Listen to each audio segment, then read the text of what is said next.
everyone, Terry Wilson here reporting for pressfortruth.ca. I'm at Dilly's Farmacy here in the Hamilton Farmers Market to talk a little bit with Shane Coleman about organic fruits and vegetables versus genetically modified. So Shane, what is the real big difference between a GMO fruit or vegetable to an organic? Yeah, well, GMO vegetables, they've been genetically modified, especially corns and these types. But they've been modified so that one farmer can do a large area, such as corn. One farmer will go out with one tractor and he can spray the entire field and it'll kill everything except the genetically modified with the Roundup Ready. If it kills everything, it won't allow the insects to live, then it can't be good for our own body. For sure, a lot of people are pointing towards bee populations dwindling because of this. Yeah, organic farming, I farm myself in Stony Creek, 40-acre farm. I'm farming 17 myself this year. It's a lot more labor intensive. You have to do companion planting, garlic with tomatoes and basils. And you have to rotate your crops, and it's a lot more physically intensive working. Okay, so as we were just saying about with genetically modified, it could be killing off some of the insects.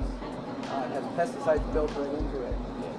Would you say that that's not safe for human consumption? Oh, I don't think it's safe, and I think some research has already come out showing that if you feed an animal exclusively genetically modified foods, they come out with all kinds of cancers and other illnesses.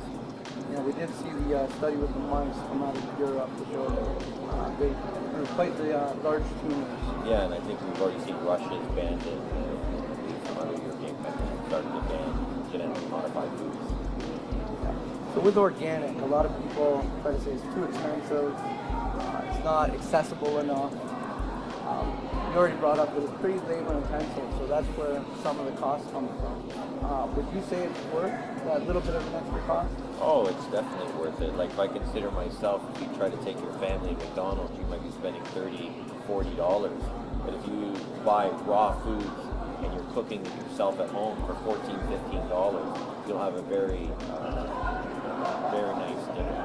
Yeah, it probably tastes way better than anything McDonald's would do. Oh, it tastes fantastic, of course, yeah. So it's not just the produce and the fruits.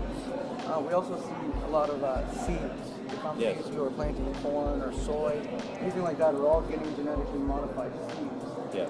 So how important is it to get heirloom seeds and non-genetically modified seeds? Oh, it's very important. You got to find a trusted source. We're distributing Ontario Seed Company. They're based out of Waterloo. They're over a 100-year-old company, and for us, anything to be considered heirloom has to be in their 1918 catalog, and the farmers have been continuously saving the seeds since 1918. Heirloom seeds, some of them also came from when people came to Canada across the ocean on boats, and then women would actually carry it into their clothing and brought the seeds to the new country. So these are the things that are required to be called heirloom. And like I'd give an example, like of all the varieties of corn, 95, 99% is all GMO because it's now sugar enhanced to ward off insects.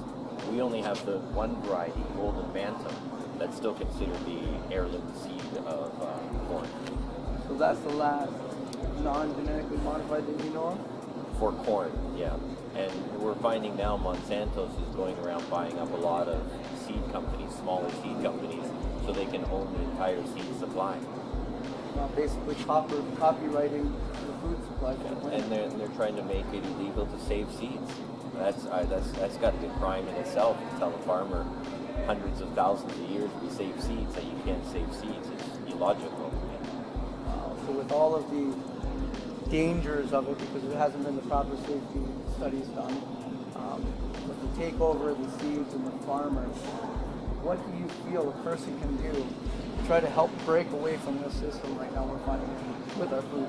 Well, I think, people, they got to start growing stuff themselves in their homes, sharing with their neighbors, and finding trusted sources of local farmers and helping the local economy of farmers that are actually growing non-organic or growing organically.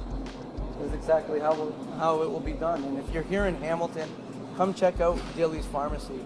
I've been coming here for quite some time now, and I highly recommend it. Great seeds, great produce.